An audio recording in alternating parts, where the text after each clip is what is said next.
Bueno, en esta oportunidad nos convoca un fallo que involucra a dos provincias, la provincia de La Pampa y la provincia de Mendoza, y tiene que ver con un conflicto por el caudal del río Atuel, un río que atravesaría ambas provincias y esto habría ocasionado una puja, una disputa entre estas dos por el caudal del río. Recordemos que las principales normas involucradas van a ser el artículo 41 de la Constitución Nacional. El artículo 41 nos habla específicamente del derecho a un medio ambiente sano. Todos los habitantes gozan del derecho a un medio ambiente sano, apto para el desarrollo humano y para que las actividades productivas satisfagan las necesidades presentes sin comprometer las de las generaciones futuras y tienen el deber de preservarlo. El artículo 127 que nos dice que ninguna declarar la guerra a otra y las quejas tienen que ser sometidas ante la Corte Suprema de Justicia y dirimidas por ella. Por lo tanto, va a haber una competencia originaria de parte de la Corte Suprema que va a entender en esto en forma directa porque así nos dice el artículo 127. Las hostilidades de hecho son actos de guerra civil calificados de sedición o asonada que el gobierno federal debe sofocar y reprimir conforme a la ley. Entonces el artículo 127 deja en claro que ante cualquier tipo de disputa, una provincia no puede armarse contra otra e ir a un conflicto bélico, una guerra, sino que tiene que someter sus problemas ante la Corte Suprema, que va a actuar como un tercero, independiente e imparcial, que va a buscar la solución más pacífica para resolver el conflicto. Y por otro lado, la Ley de Política Ambiental Nacional, que es la Ley 25.675. Bueno, esos dos artículos y esa ley van a ser las que van a ser aplicadas aquí, ¿no? Las principales normas involucradas en este caso. Bueno, esto tuvo que ver con una sentencia del 10 de diciembre del 2017, en donde la Corte les ordenó a las partes que fijaran un caudal hídrico apto en un plazo perentorio de 30 días, es decir, que a rajatabla se tenía que cumplir con ese plazo y no podía ser prorrogado o extendido en el tiempo, para la recomposición del ecosistema afectado en el noroeste de la provincia de La Pampa y que iban a llevar adelante por intermedio de la Comisión Interprovincial del Atuel Inferior, conocida como CIAI, en forma conjunta con el Estado Nacional. Entonces, trabajando todos juntos, ¿no? El Estado con esta Comisión Interprovincial del Atuel Inferior, que se trataba de un programa de ejecución de obras que tenga en cuenta diversas alternativas de solución técnica de las previstas en relación a la problemática del Atuel. Bueno, básicamente se busca un sistema de resolución pacífico, ¿no? De conflictos o medios, lo que conocemos como medios alternativos de resolución de conflictos. Así como también costo de distribución entre el Estado, las provincias y La Pampa. Bueno, y va obviamente a tener que pagarlo por un lado el Estado Nacional, por otro lado La Pampa y por otro lado Mendoza, obviamente dividirse los gastos en forma equitativa y proporcional a los fines de resguardar los principios de razonabilidad, proporcionalidad, igualdad, porque sería injusto que una provincia cargue con todo o que las dos provincias carguen con ello cuando es un tema que incumbe en realidad al Estado Nacional. Podríamos hablar que se trata de una situación de gravedad institucional en la cual obviamente el interés se proyecta sobre la comunidad y excede el interés de las partes y están comprometidas instituciones básicas del sistema republicano. Bueno, básicamente lo que está comprometido aquí es el derecho a un ambiente sano y equilibrado, que es lo que nos dice el artículo 41, y por supuesto un conflicto entre dos personas, entre dos provincias, como dice el artículo 127, que tiene que resolverse en forma pacífica con la intervención de la Corte como máximo órgano capaz de interpretar y obviamente aplicar y llevar adelante ese control de constitucionalidad a través del recurso extraordinario como herramienta para salvaguardar los derechos y garantías, en este caso, de ambas provincias. Pero como no se llegó a una solución consensuada en cuanto a la fijación de un caudal hídrico apto para la recomposición del ecosistema afectado, la Corte, en ejercicio de jurisdicción dirimente prevista en el artículo 127, determina el camino a seguir. Como vimos, el artículo 127 le otorga la facultad o potestad a la Corte Suprema de intervenir en estos casos para solucionar el conflicto que las partes no pudieron hacer, ¿no? Que no pudieron llevar adelante. Bueno, la regulación jurídica del agua ha cambiado sustancialmente en los últimos años. Esto es importante. Para la Constitución Nacional el ambiente no es un objeto destinado al exclusivo servicio del ser humano, apropiable en función de sus necesidades y de la tecnología disponible, tal como aquello que responde a la voluntad de un sujeto que es su propietario. Ello surge claramente del artículo 41 de la Constitución Nacional, que recién vimos, que obviamente protege el medio ambiente. En el derecho infraconstitucional, que son normas que tienen menor jerarquía que la Constitución, como son las leyes, se desarrollan estos deberes en la Ley General del Ambiente y en el Código Civil y Comercial como norma de fondo general, en forma coherente tanto en el ámbito público como en el privado. Entonces, esto nos llevaría a hacer una interpretación sistemática de ver el ordenamiento jurídico como un todo. Por un lado, ver el Código Civil y Comercial, por otro lado, ver la Ley General del Ambiente y, obviamente, la Constitución Nacional, más que nada el artículo 41, de una forma armónica. El ambiente es un bien colectivo de pertenencia comunitaria de uso común e indivisible. Bueno, esto quiere decir que ninguna persona puede apropiarse y utilizar el medio ambiente como quiera, hacer lo que quiera como el medio ambiente, porque se trata de un bien que le pertenece a toda la comunidad en su conjunto. Por eso hablamos de pertenencia comunitaria de uso común e indivisible, es decir, no se puede fraccionar o partir. Además del ambiente como macrobien, el uso del agua es un microbien ambiental y por lo tanto también presenta los caracteres de derecho de incidencia colectiva, uso común e indivisible. Bueno, lo mismo pasa con el agua. Se trata de un bien que pertenece a todos, que nadie puede apropiarse del agua porque justamente necesitamos todos del agua para vivir. Entonces pasa a ser un derecho humano fundamental y obviamente un bien ambiental de tipo colectivo. Entonces corresponde fijar como caudal mínimo permanente el recomendado por el Instituto Nacional del Agua, que es 3,2 M3 sobre S en el límite interprovincial entre La Pampa y Mendoza. Ello como instrumento de posible cese del daño ambiental ocasionado por falta de escurrimiento del río Atuel en territorio pampeano. Bueno, ese caudal con ese número lo que va a hacer es constituir un valor medio diario de referencia, entonces se busca un parámetro objetivo, algo razonable, que obviamente establezca conformidad para ambas partes, ¿no? El cual deberá ser debidamente monitoreado a fin de evaluar si cumple con los requerimientos mínimos del hábitat en la zona afectada de la provincia de La Pampa.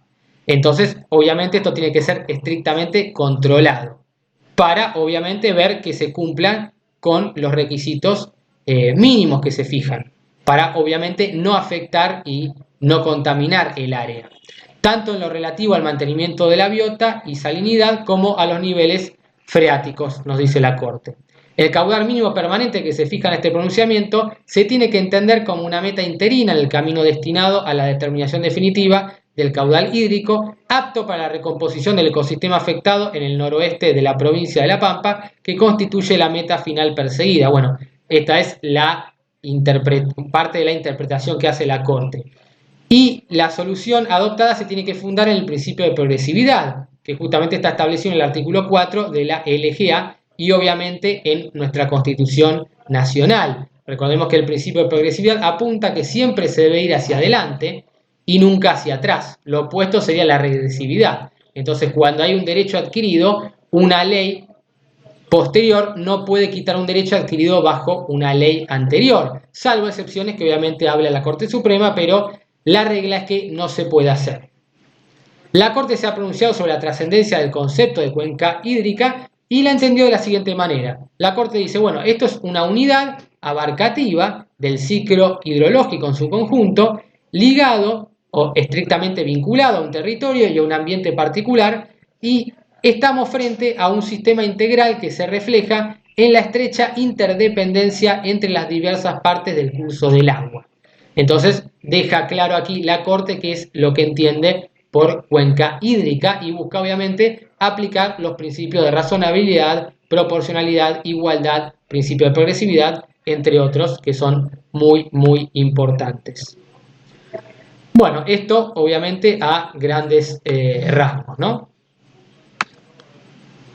Bueno, entonces la Corte Suprema termina fijando como meta interina este caudal mínimo del río Atuel de 3,2 metros cúbicos por segundo entre el límite entre las provincias de La Pampa y Mendoza, porque es el caudal justamente que recomendó el Instituto Nacional del Agua, más conocido como INA.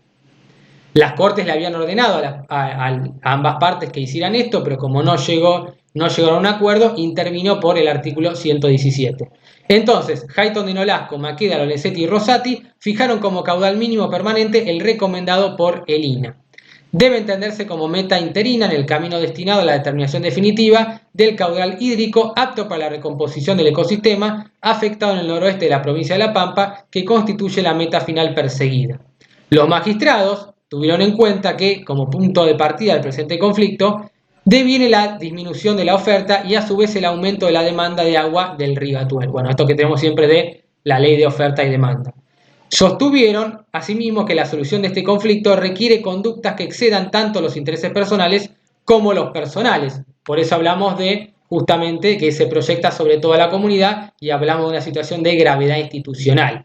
Básicamente, los parámetros que tienen que seguir, según la Corte, son los que tienen que ver con la moral y las buenas costumbres y el principio de buena fe. Recordemos del artículo 9 del Código Civil y Comercial. Cuando hablamos de buena fe, hablamos de obrar con cuidado y previsión, con la diligencia debida o esperada, y recordemos, como siempre, el 1725. Mientras mayor sea el deber de obrar con prudencia y pleno conocimiento de las cosas, mayor va a ser la diligencia exigida a ese agente.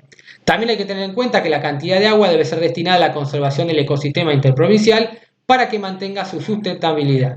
Asimismo, se tiene que considerar el interés de generaciones futuras, cuyo derecho a gozar del medio ambiente está protegido por el derecho vigente, y esto es lo que nos dice el artículo 41, ¿no? Proteger y tener en cuenta, a esto apunta la buena fe y la previsión hacia futuro, y por eso el principio de progresividad, que estén dadas las mejores condiciones para las generaciones que vengan, y justamente no perjudicarlas. Entonces, el tribunal ordenó a las provincias involucradas que, junto con el Estado Nacional, determinen en la órbita de la Comisión Interprovincial del Atuel Inferior las acciones u obras de infraestructura necesarias para alcanzar el caudal mínimo permanente fijado, debiendo indicar el tiempo que demandarán y el porcentaje de los costos que cada una de las jurisdicciones va a afrontar. Para los ministros, el caso exige la consideración de intereses que exceden el conflicto bilateral para tener una visión policéntrica, ya que son numerosos los derechos afectados. Y cuando hablamos de exceso, hablamos justamente de esto que les decía, de la gravedad institucional. Y que la solución tampoco puede restringirse o circunscribirse específicamente a resolver el pasado, sino y fundamentalmente a promover, llevar adelante una solución que tenga en cuenta o en miras la sustentabilidad futura, para lo cual se exige una decisión que prevea las consecuencias que de ellas se derivan. Bueno, también se deberá diagramar un programa de monitoreo permanente que va a permita el control entre el tiempo de la provisión del mínimo fijado y de la salinidad y los niveles freáticos, y presentar, obviamente, esto a la aprobación del tribunal, los programas de acciones u obras y de monitoreo ordenados. Entonces, el tribunal tiene que llevar adelante una función de contralor, de fiscalización, para poder asegurarse de que se cumpla con los lineamientos que se le brindan. Entonces, finalmente resolvió exigirle u obligar a las provincias de La Pampa y Mendoza al fortalecimiento institucional del organismo de Cuenca, integrando al Estado Nacional, es decir, haciéndolo en forma conjunta, ordenada y coordinada entre ambas provincias y el Estado Nacional, a cuyo fin deberán considerar la propuesta realizada por la Secretaría de Infraestructura y Política Hídrica de la Nación para la conformación de la Comisión Interjurisdiccional del Río Atuel en reemplazo de la actual comisión. Carlos Rosenkrantz, que vota en forma concurrente, adhirió a los puntos resolutivos del voto de la mayoría y consideró que la resolución resguarda la libertad de negociación reconocida a las partes, dado que se toma luego de transcurrido un tiempo razonable sin que las partes hubieran arribado a un acuerdo en relación con la problemática del río Atuel. Entonces, básicamente lo que dice Rosenkrantz es que no hay una violación o una vulneración al principio de autonomía a la voluntad de las partes, que es el de establecer las normas que quieran apartándose de las disposiciones legales, porque justamente se excedió un tiempo razonable, hubo un tiempo oportuno para que lo hicieran, y como fracasaron, bueno, entonces está bien que la Corte ahora determine cuáles son los parámetros. Por lo tanto, se respeta esa libertad de negociación.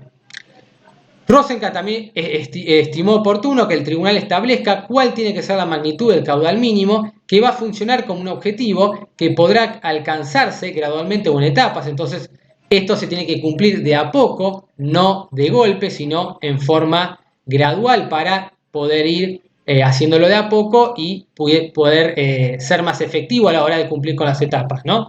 Mediante la realización de las obras que resulten necesarias, según lo acuerden las partes, que esto sería en ejercicio del derecho o de la autonomía de las partes, o en caso de que no lo existiera, en el futuro lo decida la Corte. Entonces, tanto por decisión unilateral de la Corte, basado en el entendimiento y el rango que tiene como máximo intérprete de la Constitución Nacional y los derechos humanos y garantías constitucionales, y de las partes como principales interesados, obviamente. Así que bueno, gente, espero que les haya gustado este video. Cualquier cosa me dejan un comentario y nos vemos en otra oportunidad. Muchísimas gracias y un saludo grande para todos.